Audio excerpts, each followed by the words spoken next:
আমাদের প্রাণের দাবি, শুধু ভোলাবাসীর দাবি না, এটা বরিশাল বিভাগের দাবি।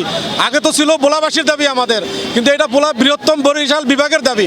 কারণ এটা যদি জীবনের বিনিময়ে হয়, আমাদের রক্তের বিনিময়ে হয়, আমাদের প্রাণের বিনিময়ে হয়, গ্যাসের বিনিময়ে, যত কিছুর বিনিময়ে হয়, আমাদের দাবি এটা আমরা সফল না করা পর্যন্ত আমরা ঘরে ফিরে যাব না।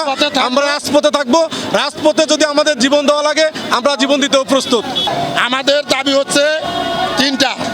আমাদের মূল দাবি হচ্ছে যে আমরা ভোলা বরিশাল সেতু চাই। ভোলা উন্নত মানের চিকিৎসা করার জন্য কোনো একটি মেডিকেল নাই। লক্কর চক্কর নার্স এবং লক্কর চক্কর প্রশিক্ষণ ছাড়া ডাক্তার দিয়ে আমাদের ভোলায় যে হাসপাতালগুলো আছে এগুলাই নিয়ে তারপরে যায় চিকিৎসা করা হয়। রুগী থাকলে চিকিৎসক থাকে না, চিকিৎসক থাকলে রুগী থাকে না। অবিলম্বে আমরা বরিশাল নতবা ঢাকা নতবা চট্টগ্রামের মতো উন্নত মানের চিকিৎসা করার জন্য পাড়ি দিতে হয়। তাই আমাদের থেকে মেঘনা নদী রুগী নিয়ে পাড়ি দিতে গেলে অনেক সময় নদীর অস্তিত্ব বুঝে আমাদের থেকে সেইখানে রুগী নিয়ে পাড়ি দিতে হয়।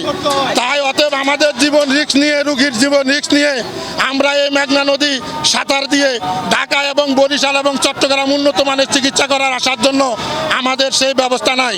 অবিলম্বে মাননীয় উপদেষ্টা সাহেব, ওনাকে আমি বলবো, এবং সেতু উপদেষ্টা এবং যোগাযোগ উপদেষ্টা, ওনাদেরকে আমি বলবো অবিলম্বে আমাদের দাবিটি ন্যায্য দাবি, আমাদের দাবিটির কথা চিন্তাধারা করিয়া আমাদের দাবিটি বাস্তবায়ন করে আমাদের ভোলা বরিশাল মানুষের জীবনের মান উন্নয়নের জন্য সরকার একটি ভূমিকা নিবে। আপনারা দেখে আসছেন বিগত 15 দিন যাবৎ নদী সাঁতার কেটে পায়ে হেঁটে ছাত্ররা ঢাকা অবস্থান করেছেন। সেখান থেকেও আমাদের উপদেষ্টা মণ্ডলীর প্রধান উপদেষ্টা ডক্টর মোহাম্মদ ইউনূস তার বোঝা উচিত ছিল যে মানুষ কতটা বিরক্ত হইলে, কতটা আশা নিয়ে এরা সমুদ্র পাড়ি দিছে। এবং ডক্টর ইউনূস, আমরা আরও দাবি করতেছি ডক্টর ইউনূস নোবেল বিজয়ী, তাকে আমরা সম্মান দেই।